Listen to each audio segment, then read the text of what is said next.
Everyone, welcome to the Grace Life. So in this video today, I decided to make a glam vase. Yes. And so let's jump into it so I can show you the items we'll be using. So as you can see here, I'm showing you some vases that I purchased at the Dollar Tree. There's a taller one. This is more for height. We will be building up. And the other one was a little bit smaller. And then this dish right here is so that we can decorate around somewhere midway. Then we have that white stand in the back. We will be using that glossy Mod Podge and the gold glitter.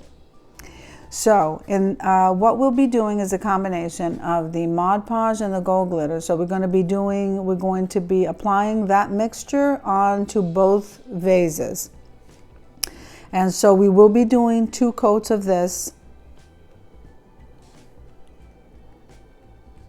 This process here will prevent any kind of foliage, and it will just seal everything in so beautifully.